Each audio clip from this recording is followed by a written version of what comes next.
फेंक दियो, ये मुख में भलो नाचाम।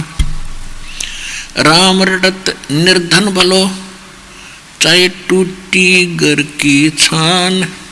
वो सुंदर महल किस काम के, जहाँ भक्ति नहीं भगवान।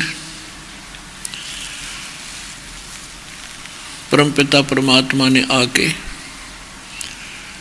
स्वयं ही अपनी जानकारी आप ही बताई है। हम जिस लोक में रहते हैं ये ब्रह्म का लोक है, सरपुरुष का लोक है, इसके 21 ब्रह्मांड का अक्षेत्र है।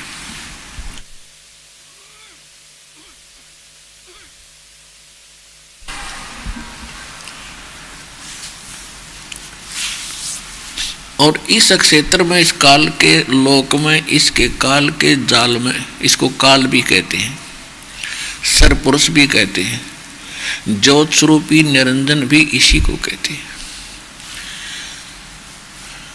तो हम यहाँ आकर फंस गए अपनी गलती से। हम परमात्मा को रिजेक्ट किया हमने और इस काल भगवान को चुना।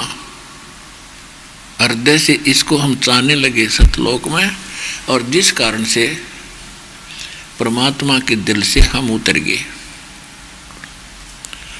और परमेश्वर ने फिर हमारी इच्छा से, हमारी प्रबल इच्छा थी इसके साथ आने की, तो यहाँ भेज दिया। और फिर हम यहाँ आकर के इसने इतने दुखी कर दिए। ये हमें जानबूझकर सताता है, परेशान करता है। इसलिए सताता है कि हम इसके संतान नहीं हैं। हम परमपिता परमेश्वर कबीर देव जी की संतान हैं, चाहे चींटी है चाहे हाथी है, आज गधा बना चाहे कुत्ता चाहे सूअर बना, चाहे किसी मजहब धर्म के अंदर रह रहा है, चाहे कोई रंक है या सेठ है, राजा है, ये सभी आत्माएं, चाहे ब्रह्मा विष्णु महेश ये देव हैं, अन्य जितने देव हैं, ये सभी परमात्मा कबीर जी की आत्मा हैं।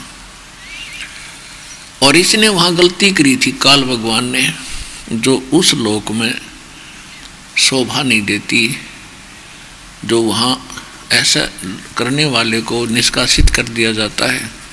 जिस कारण से इसको वहाँ से निष्कासित किया, इसने अपनी गलती की सजा पाई और विरोध भगवान से शुरू कर दिया। ये आप जी को इसलिए सताता है कि जितने आप दुखी होगे उतना ही आपका पिता दुखी होगा। इसलिए आपका जीवन हराम कर रखा है।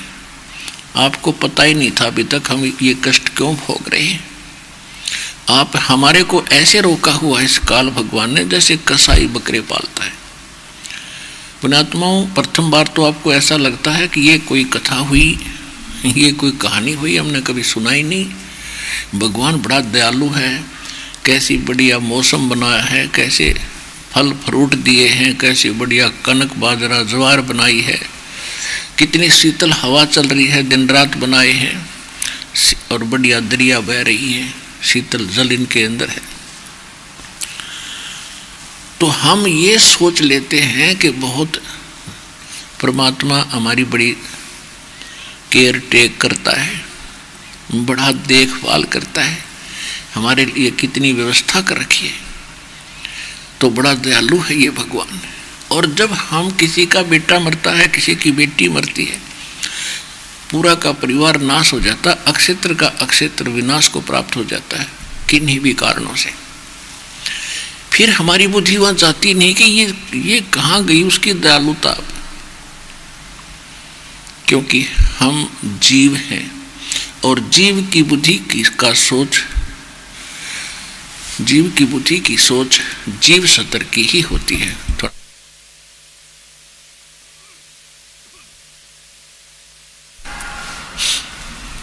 और यदि हम इतना विचार करते तो कोई ना कोई विकल्प खोजते, अवश्य कभी चर्चा करते कि ये क्या जीवन हुआ भाई। कल तक ये व्यक्ति अपने बच्चों में कितना प्यार से रह रहा था, और जिस मकान को बनाने में इसने अपना जीवन न्यौछावर कर दिया, जो संपत्ति इसने संग्रहित करी और वो सारी छोड़ कर चला गया। तो ये इससे आगे हम सोच नहीं सके थे, और ये मान लिया था ऐसे तो भाई होया ही करे, ये तो होता ही है। तो जब तक हमें कोई विकल्प नहीं है तो हमारी यही सोच रहेगी कि ऐसा तो होता ही है।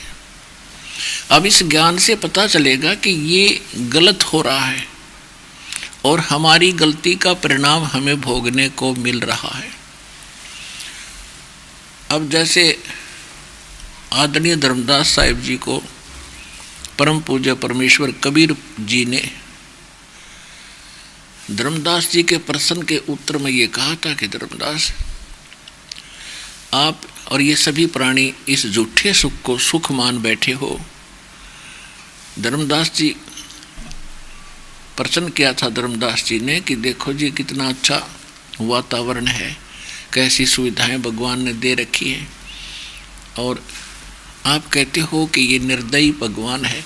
तो परमात्मा ने कहा कि जब किसी का पुत्र मरता है, किसी की पुत्री मरती है, तब कहाँ जाती है इसकी दयालुता।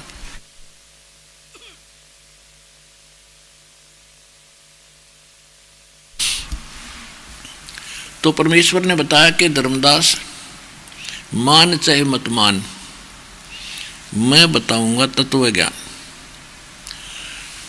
इसने आपको अपने स्वार्थवश पाल रखा है, उसके लिए इसने अपने 3 पुत्र छोड़ रखे हैं, यहाँ के प्रधान बना दिए। रजोगुण युक्त ब्रह्मा जी को बना दिया, तमोगुण युक्त सतोगुण युक्त विष्णु जी को, और तमोगुण युक्त शंकर जी को। और ये तीनों ही आपको आपकी उत्पत्ति का, आपकी यहाँ स्थिति यानी आरोग्य रखने का और मारने के तीनों कारण हैं, यही कारण है।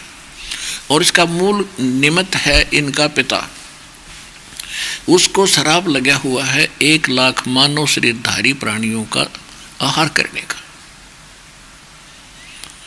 और जिसके लिए इसने अपने 3 पुत्र तुम्हारे रखवाले छोड़ रखे, जैसे कसाई बकरे पालता है।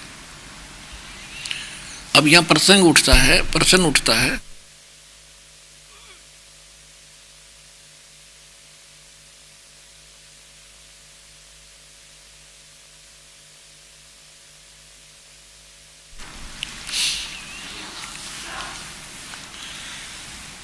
तो परमात्मा ने बताया कि जैसे कसाई बकरे पालता है, ऐसे आप जी को इसने रोक रखा है। अब वो बकरे तो अमुक बकरे होते हैं बेचारे, ना जुबान उनके, और उनके लिए कसाई क्या करता है कि विशेष स्थान बनाता है, उसके ऊपर एक झोपड़ा डालता है, शेड डालता है, गर्मी और सर्दी ओलों से बचाने के लिए। उसका एक लंबा चौड़ा चरागाह भी रखता है, उसी में एक छोटा सा तालाब भी बना देता है, और यदा कदा जाकर के वो उन बकरों के ऊपर हाथ फेरता है, और वो बकरे उसको प्यार करते, एक नेक व्यक्ति मान के कि देखो हमारी कितनी केयर टेक कर रहा है, हमारी कितनी संभाल रखता है। और जिस समय उसको आवश्यकता पड़ती है 10 बकरों की, 5 बकरों की, इससे अधिक बकरों की या बकरियों की, तो उस समय वो नहीं देखता किसका बेटा मरेगा, किसकी बेटी मरेगी। उसने तो छांट लेने हैं मोटे मोटे, जिनमें अच्छा मांस हो, और निकाल ले जाते हैं। उस समय बकरों को भी आभास हो जाता है कि इनकी खैर नहीं है, और वो भागते हैं इधर उधर, एक दूसरे में दौड़ते हैं और मिमाते हैं, चिल्लाते हैं। कुछ देर के बाद वह जीव बुद्धि सेट हो जाती है। तो परमात्मा कहते हैं कि आप जी को इस काल भगवान ने ऐसे रोक रखा है, तेरी समझ में आओ चाहे मत आओ, ये फाइनल समझ लेना। अपने आत्माओं, आज तक हमारे को ये ज्ञान सुनने को मिला ही नहीं था, और प्रथम बार सुनते हैं तो ये बुद्धि काम कति करना बंद कर जाती है कि यह कैसे हुई भाई, ये कैसे होगा। पता नहीं कितने ऑब्जेक्शन और कितनी शंकाएं आपके अंदर अंकुर कर लेती हैं।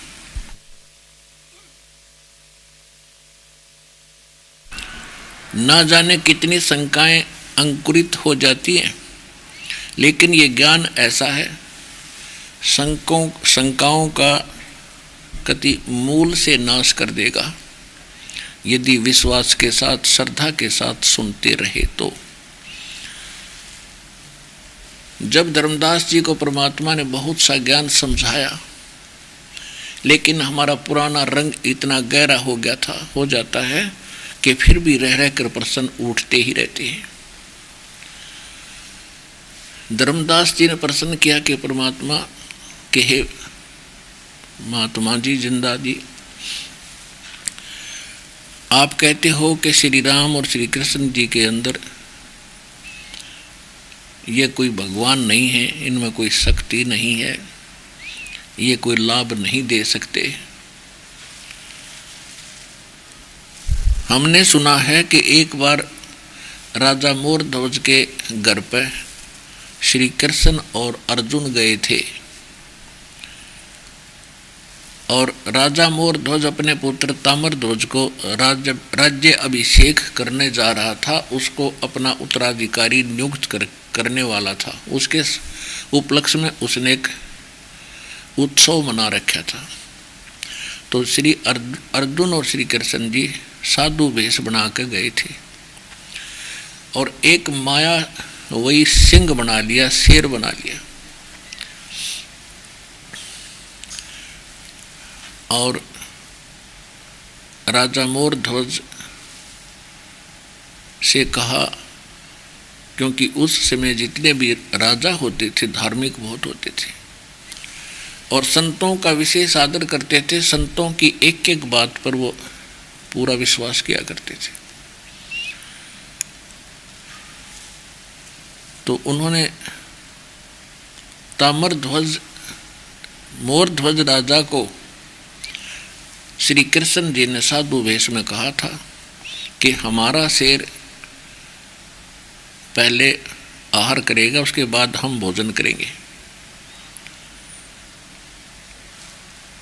तो मोरध्वज राजा ने कहा था कि जैसे आपकी इच्छा होगी भगवान, पहले आपके सिंह को ही भोजन कराएंगे। फिर साधु वेश में श्री कृष्ण जी ने कहा था कि सुन ले राजन, ये किसी पशु का मांस नहीं खाता, ये मनुष्य का मांस खाता है। अब राजा ने कहा कि जो आपकी आज्ञा वही होगी, मनुष्य का ही लाऊंगा। फिर कहा कि किसी पल्लेदार को मत पकड़ लाना, ये आपके घर के सदस्य का मांस खाएगा। तो मोरध्वज राजा ने कहा कि जो आपका हुक्म वही होगा, और साथ में ये भी कह दिया था कि आज जो मेरे शेर का आहार बनेगा वो सीधा स्वर्ग जाएगा। अपनात्माओं, विवेक देखो, अब राजा को लगन लगी कि मेरा नंबर आवे आज, ये शरीर तो असंख्य खत्म हो लिए हमारे, और ऐसा गोल्डन चांस, ऐसा स्वर्ण अवसर कि स्वर्ग सीधा मिलने जा रहा है। तो उसने कहा कि तीनों इकट्ठे हो गए, तीन प्राणी थे घर पर, एक ताम्रध्वज उनका पुत्र और मोरध्वज की पत्नी। अब तीनों ने मिलकर सलाह बनाई। राजा ने कहा कि मेरा नंबर आने दो, बेटा राज करेगा, आप अपने पुत्र के साथ रहना, मैं शेर का आहार बनूंगा।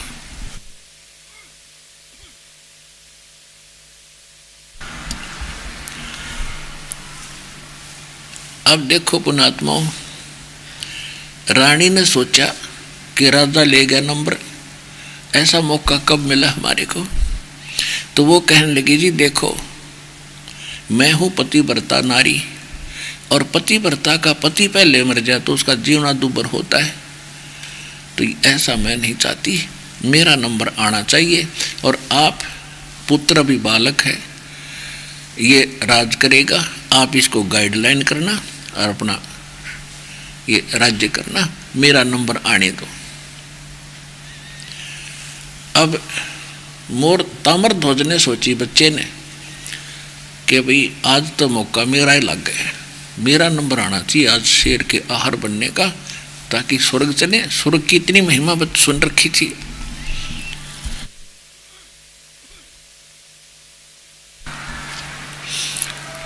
स्वर्ग प्राप्ति के लिए ऋषियों ने हजारों वर्ष साधनाएं की थी, और एक आज सहज में मिलन लग रहा है, जो शरीर तक छूटना है एक दिन, ये किसी का रहा ना रहे। तो उस लड़के ने क्या स्कीम बनाई कि देखो, आज तक तो माता पिता ने मुझे पाला ही पाला है, आपका मेरे ऊपर कितना ऋण है, और आज आप मर गए कोई सा, तो मैं तो ऋण मुक्त कभी हो ही नहीं सकता। इसलिए मैं शेर का आहार बनूंगा और आप अपना संभालो राज्य। अब सामने वो साधु रूप में बैठे श्री कृष्ण जी। तो श्री कृष्ण जी ने कहा कि भाई तुम कोई बात करोगे या वैसे ऐसे ही अपने समय व्यर्थ कर रहे हो, मैं करता हूँ फैसला तुम्हारा। तो उन्होंने कहा हाँ जी आप ही कह दो, हमसे निर्णय नहीं हो रहा। कहा कि आप अपने पुत्र को आहार कराओ और इसको तुम दोनों ही काटोगे आरे के द्वारा, दोनों, जैसे लकड़ी काटने का आरा होता है, इसके सिर से काटने लगना और बीचों बीच काट दो। उसी समय तैयार हो गए आदेश संत का। अब सूक्ष्म वेद में कहा है कि महिमा की जय संत की, तन मन धन सब दे, शर मांग टाड़ा नहीं, मोर धवज लख ले। दोनों मात पति पत्नी आरा लेकर खड़े हो गए और फिर कहा था संत ने, संत वेश में श्री कृष्ण जी ने, यदि इस सारे प्रोसीजर के दौरान तुम्हारी आंखों में आंसू आएंगे तो मेरा शेर भोजन नहीं खाएगा, निर्मोही का आहार करेगा। पक्का दिल कर लिया तीनों के तीनों ने और लड़के को काटने लग गए। इसी दौरान कहा कि इसका लेफ्ट पोर्शन, बायां अंग किसी काम नहीं है, केवल दाएं को, राइट साइड वाले को खाएगा। अब तब तक वो आधा सर कट लिया था। तो लड़के ने आंखों में आंसू आ गए और तब तक हाँ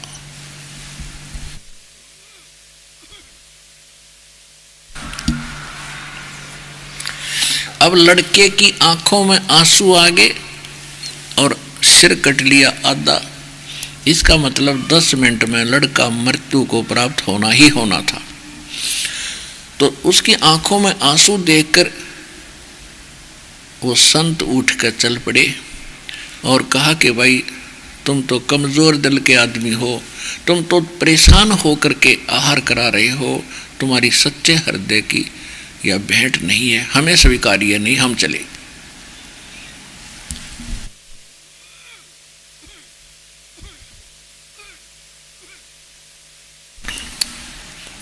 और जो ही वो उठकर चले तो लड़के ने कहा कि महाराज मेरी बात सुनो, मैं इसलिए नहीं रो रहा हूं कि मेरी जान जा रही है, मैं इसलिए रो रहा हूं कि मैं इतना नालायक और नीच व्यक्ति हूं कि आपका मेरा शरीर आधा काम आया, आपने लेफ्ट पोर्शन रिजेक्ट जो कर दिया, उसमें कोई दोष होगा मुझे नीच में परमात्मा, मैं न्यो रोऊं सू कि आपका सारा भी काम ना आया। इतना कहकर बालक मर गया। दोनों राजा मोरध्वज और उसकी पत्नी चरणों में गिर गए, कहने लगे भगवान वो तो बालक था, उसका नर्म हृदय था, रो पड़ा, आप हम में से किसी को भी काट लो हम नहीं रोएंगे। इस बात पर प्रसन्न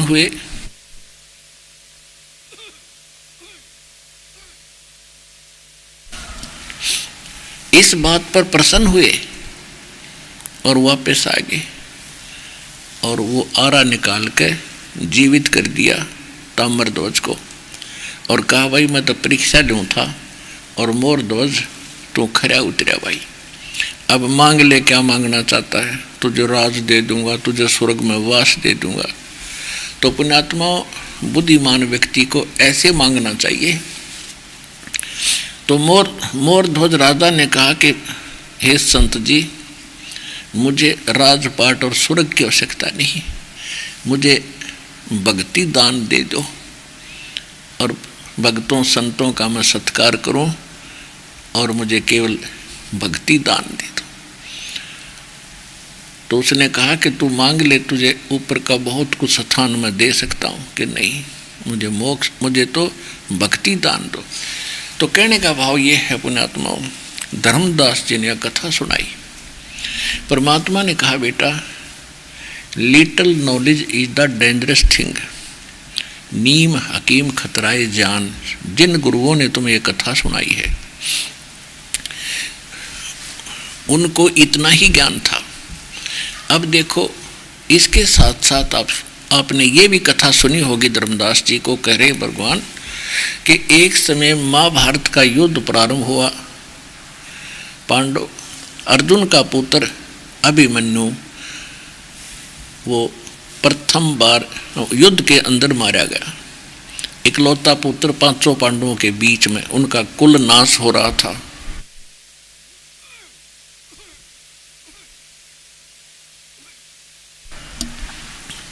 और कोई संतान नहीं थी। उस समय श्री कृष्ण वही था, अर्जुन वही था, पांचों पांडव रोए थे, द्रौपदी टक्कर मारे थी और सुभद्रा टक्कर मारे थी, क्योंकि अभिमन्यु सुभद्रा का पुत्र था, श्री कृष्ण का सगा भांजा था। और श्री कृष्ण उसको क्यों नहीं जीवित कर सका भाई, जब कहाँ गए तेरे भगवान की समर्थता। अब हमारे पास ज्ञान तो था नहीं, हमने तो दो कथा सुन रखी थी, उसने सिर पर ठाए फिरे थे। तब धर्मदास जी ने कहा कि आप ही बताओ भगवान, हमारी बुद्धि तो इतनी है थी और वो मैंने आपको बता दी। तब परमात्मा ने बताया कि भाई देखो, जब तक जीव के सांस हैं इसने जाकर कटवाया खुद और जीवित कर दिया। तो इतनी इनमें पावर है। गोरखनाथ जी ने एक बार, गोरखनाथ जी के गुरुजी थे मच्छंद्रनाथ, और वो कि सिंगल द्वीप के राजा की मृत्यु के बाद उसके शरीर में प्रवेश कर गया और उसमें उस शरीर जीवित हो उठा और उस रानी के साथ उसने वहाँ रहा, विलास करने लग गया। कुछ दिनों के बाद उसकी आव भाव देखकर पता चला कि ये आदमी तो राजा तो है नहीं। तो रानी को शंका होगी, उसने एक नौकर चाहिए था राजा रूप में। उसने क्या किया, ऋषियों ने बताया, उसके ब्राह्मणों ने, कि कोई सिद्ध पुरुष इसके अंदर प्रवेश कर चुका है, राजा की आत्मा जा चुकी है और इसने अपना शरीर कहीं रखा होगा और ये कभी भी छोड़कर जा सकता है, इनमें इतनी शक्ति होती है। तो उस रानी ने क्या किया कि सब नौकरों को आदेश दे दिया कि आसपास की गुफाओं में देखो कोई शरीर पड़ा, उसने फूंक दो। वो शरीर मिल गया, उसको फूंक दिया और वहीं वो हार्ड पड़े रह गए। गोरखनाथ जी को पता चला, किसी ने कह दिया, व्यंग कस दिया कि ऐसा तू सिद्ध है, तो अपने गुरु ने छुटा लिया। तो वहाँ कोई वेश बदल कर ये गोरखनाथ गया और राजा को उस शरीर में समझाया कि गुरुजी ये काम हमारा नहीं है जो आप कर रहे हो, अरे यहाँ से चालन की तैयारी करो, बात बिगड़ेगी सारी। तो कहा कि मैं चलूँ कैसे, वो शरीर नष्ट कर दिया मेरा। गोरखनाथ जी के पास भी इतनी शक्ति थी कि उसने वो हार्ड इकट्ठे किए, वो फूल बोलते हो तुम, अस्थि मच्छंद्रनाथ की, और अपनी शक्ति से उसको जीवित कर दिया, शरीर बना दिया और उसको उसमें प्रवेश कर दिया। तो ये इन केवल इतने मात्र से भगवान की कैटेगरी में जीव नहीं आ जाता। मुर्दे कहाँ जीवावता, तू भी मुर्दों माही। एक दिन गोरखनाथ से कहा था कि तू भी मरेगा। परमात्मा ने आके गोरखनाथ सिद्धि में बोलिया और टूने डामण हांडे फूलिया और जंतर मंत्र जोग निभाई और काल चक्र जमजोरा खाई। गोरखनाथ में सभी का गुरुआ। परमात्मा ने कहा था कि मैं जगत गुरु हूँ और सबका गुरु हूँ। तो गोरखनाथ जी ने कहा था कि तुम्हारा वचन मोए लागे कड़ुआ, कि आप जो बोल रहे हो ये मुझे जचता नहीं, मुझे अच्छा नहीं लगा कि आप सबके गुरु हो। परमात्मा ने कहा था कड़वा लगे सो मीठा होई और हमरे बात पति जैसोई। तो गोरखनाथ जी को परमात्मा ने ये ज्ञान दिया था और परमात्मा ने उनको नाम भी दिया था, जिस कारण से उस गोरखनाथ में कुछ सिद्धियां आ गई थी और इसी कारण से वो सिद्ध और प्रसिद्ध हो गया। लेकिन ना मोक्ष श्री कृष्ण जी का और न मोक्ष गोरखनाथ जी का, जब तक सार नाम नहीं मिलेगा परम संत से। तो इस प्रकार परमात्मा ने समझाया कि जैसे मोर ध्वज के पुत्र ताम्र ध्वज को श्री कृष्ण जी ने आप पर कटवाया था, उसकी आयु शेष थी और अभिमन्यु की आयु शेष नहीं थी। उसके प्रारब्ध में इतना ही समय था निर्धारित, तो श्री कृष्ण जी आयु नहीं बढ़ा सकते। और कबीर परमात्मा सर्वशक्तिमान परमेश्वर आपकी आयु भी एक्सटेंड कर सकते हैं, आपकी आयु भी वृद्धि कर सकते हैं जब सच्चे दिल से भक्ति करोगे।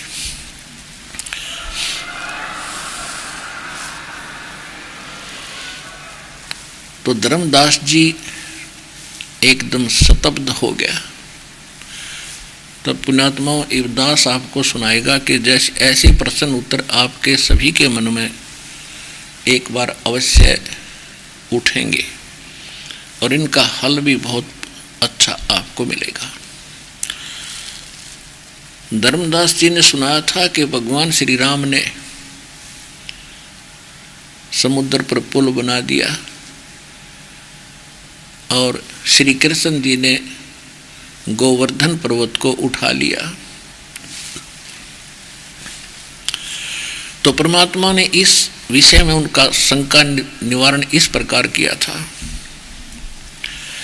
समुद्र पाट लंका गयो वो सीता को भरता रे, अगस्त ऋषि ने ये सातों पी लिए इनमें कौन करता रे। यदि आप श्री रामचंद्र जी को एक समुद्र के ऊपर पुल बनाने मात्र से भगवान की संज्ञा में ले बैठे हो, भगवान की उपमा दे रहे हो, तो आपने ये भी सुना होगा कि अगस्त ऋषि ने इन सातों समुद्रों को एक घूंट में पी लिया था। तो इनमें भगवान कौन सा होया? रामचंद्र तो एक लोटा पानी नहीं पी सके था समुद्र का, तो और पुल बना लिया, कहते इस तो भगवान सिद्ध हो गया। ये पुल भी किसने बनवाया था? धर्मदास को फिर सुनाया परमात्मा ने सारी कथा। ये सब खेल हमारे किए, हमसे मिले सो निश्चय जिए। फिर क्या बताते हैं कि गोवर्धन कृष्ण ने धार्यो और द्रोणागिरी हनुमंते, शेष नाग सब सृष्टि उठाया इनमें कौन भगवंत। आपकी पुरानी कथाओं में आप बताते हो कि श्री कहते शेष नाग सारी सब ब्रह्मांडों ने सिर पर रखे बैठा है, और इस या पृथ्वी तो इस ब्रह्मांडों में एक छोटा सा अंश है, और गोवर्धन पर्वत तो उससे भी बहुत छोटा रहा, पृथ्वी से भी अंश है इसका। तुमको श्री कृष्ण ने एक पाठ उठा दिया, इसमें भगवान सिद्ध हो गया, और शेष नाग सारी सृष्टि ने उठाया। हनुमान जी द्रोणगिरी उठा लाए थे। तो ये कोई भगवान की कैटेगरी के, इसी से भगवान के लक्षण सिद्ध नहीं होते कि ये भगवान है। फिर क्या कहते हैं कि काटे बंधन विपत में कठिन कियो संग्राम में, चिन्हो रे नर प्राणिया ये गरुड़ बड़ो के राम। कि जैसे आपकी कथा में आता है, रामायण में आप सुनते और सुनाते हो, परमात्मा बता रहे थे कि एक समय लंका में युद्ध हो रहा था और सारी सेना इंक्लूडिंग श्री राम और लक्ष्मण सारे के सारे नाग फांस में आ गए। इतने सर्प बन गए, सिद्धि से एक बाण छोड़ दिया नाग फांस, और इतने सर्प पैदा हो गए कि सब ने सब सैनिकों को जो लड़ने को तैयार हो रहे थे ऐसे लपेटे ला लिए चारों तरफ, हाथ में बांध दिए, जैसे ईख बांध के खड़ा कर दिया करें, पूड़ी बांध दिया करें ईख की, ऐसे।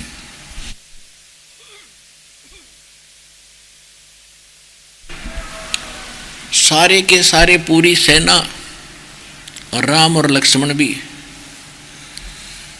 और फिर किसने उनका बंधन काटा? गरुड़ जी आए पक्षी, और उन्होंने सारे नाग काटे मारे। तब वो आपके राम स्वतंत्र हुए। तो क्या बताना चाहते हैं परमात्मा कि काटे बंधन विपतमय और कठिन कियो संग्राम, और चिन्ह और नर प्राणिया ये गरुड़ बढ़ाकर राम। अब शक्तिशाली कौन सा रहा तुम्हारी हिम्मत है?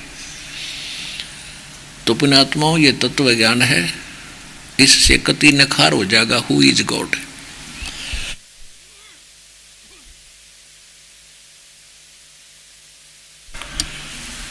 अब जैसे आपको बहुत बार सुनाते हैं कि कमाल नाम का एक परमात्मा ने एक बालक जीवित किया था, और उसमें इतना अभिमान हो गया था, सेवा करता था परमेश्वर कबीर जी की, तो उसमें ये अभिमान हो गया था कि मेरे जैसा सेवक परमात्मा का कोई होगा ही नहीं। और यही भ्रम हुआ था अर्जुन में। अर्जुन ने एक दिन बातों में श्री कृष्ण जी से कह दिया था कि जी मेरे जैसा आपका सेवक नहीं होगा। तब इसी का भ्रम तोड़ने के लिए श्री कृष्ण जी मोरध्वज राजा के घर गए थे। तब श्री कृष्ण जी ने कहा था कि अर्जुन देख ले भाई, सेवक तेरे से अच्छे हैं या छोटे हैं। ये कान पकड़ लिए थे अर्जुन ने कि यूँ काम तो मेरे पर भी ना हो भगवान, मैं तो तेरे साथ रहूँ सू, जो मोरध्वज ने कर दिया। तो बेटा एक से एक बहुत से श्रद्धालु हैं, लेकिन इतना अभिमान करना अच्छी बात नहीं। यही भ्रम हो गया था इसमें कमाल में। कई बार कह देता था कि गुरुदेव,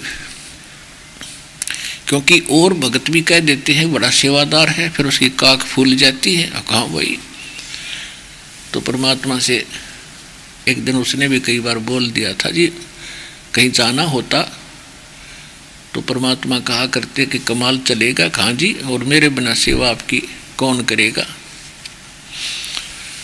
तो मालूम था परमात्मा को कि इस नालायक का अभिमान हो गया। अब इसको दिखाता हूँ सेवक किसे कहते हैं। कहता है मेरे जैसा सेवक नहीं आपका। अब परमात्मा ने कहा कि भाई मेरे साथ चलोगे। एक तो शेख वो बाजीद जी थे, बाजीद जी मुसलमान धर्म के बाजीद जी एक संत हुए हैं। पहले वो राजा थे और वो पिछली पुण्यात्मा ही भगवान के लिए तड़पती रहती है, क्योंकि वो सीधे स्वर्ग आदि से आते हैं। उनके शेष पुण्य बचे होते फिर राजा बन जाते हैं। तो उस सुख के सामने यहाँ राजपाट का सुख कुछ नहीं होता। एक दिन चलते चलते उनके काफिले, राजस्थान की बात है मरुस्थल की, एक काफिला जा रहा था राजा का बाजीद का, और ऊंट मर गया। ऊंट मर गया, वो ऐसी घाटी से गुजर रहे थे कि उस ऊंट के मर जाने से काफिला बंद हो गया। और राजा का काफिला बगैर राजा की आज्ञा से बंद हो जाए तो उसको सहन नहीं होता। उसने कारण जानना चाहा और किसने ये काफिला रोका, उसको बुलाओ, उसको सजा देता हूँ। तब उनको बताया गया कि ऐसे एक ऊंट मर गया जी, और रास्ता ब्लॉक हो गया, जाम लग गया, वो हटाना पड़ेगा, कुछ समय लगेगा। कहने लगा मुझे दिखाओ कैसे मर गया, मेरी आज्ञा बिना ऊंट कैसे मर गया। अब इतना ज्ञान हो है, अभिमान इतना हो जाता राजा में। जब उसने जाकर देखा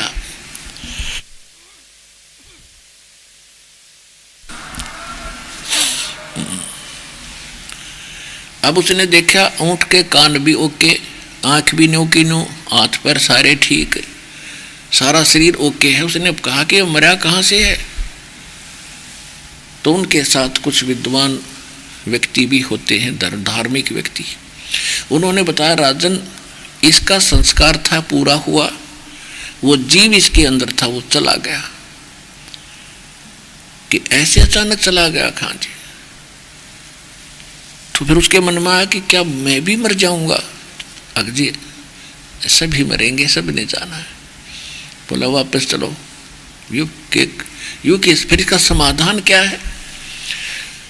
तो कुछ धार्मिक व्यक्ति थे, इसका समाधान भक्ति करने से होता है। घर त्याग के और जंगल में जा बैठा, वहां परमात्मा मिले। परमेश्वर ने कहा कि भक्त ऐसे भी ना मिला भगवान, चाहे कितना बैठ ले, जब तक सच्ची भक्ति नहीं करेगा। तो उनको परमात्मा ने ज्ञान सुनाया। फिर वो उस झोपड़ी न छोड़कर कबीर साहब के पास आते रहते थे सत्संग सुनने के लिए। तो और ये वाजिद जो थे, ये शेख फरीद वाली ही आत्मा थी। पुण्यात्मा ये दातुन ज्ञान है, ये बहुत देर तक क्लियर होगा, आपको बहुत देर तक कंप्लीट समझ में आओगा। तो वाजिद जी और कमाल जी को कहा परमात्मा ने कि भाई मेरी इच्छा हो रही है कि इन भक्तों से मिलना चाहता हूँ मैं, आप मेरे साथ चलोगे। कमाल के तो वही शब्द थे, हाँ जी मेरे बिना आपकी सेवा कैसे होगी। परमात्मा बोले चलो बेटा। तो वो तीनों जने पैदल चल पड़े। अब परमात्मा कबीर जी के शिष्य थे, एक सम्मन नाम के मनियार थे, मनियार जो चूड़ी चाड़ी बेचा करते। और 3 प्राणी थे घर में, एक सम्मन, उसकी पत्नी का नाम था नेकी और पुत्र का नाम था सेऊ। वो परमात्मा के भगत थे। और परमात्मा ने कहा था चलो भाई अपने कुछ भक्तों से मिलकर आते हैं। वो उधर से चल पड़े। उस साइड में क्या था कि ये सम्मन और उसकी पत्नी दोनों चूड़ी पहनाने का कार्य किया करते थे। और जहाँ भी ये बैठते थे चूड़ी पहनाने का कार्य करते समय भी ये भगवान की चर्चा सुनाया करते थे, क्योंकि भगत पर डटे ना जाइयो।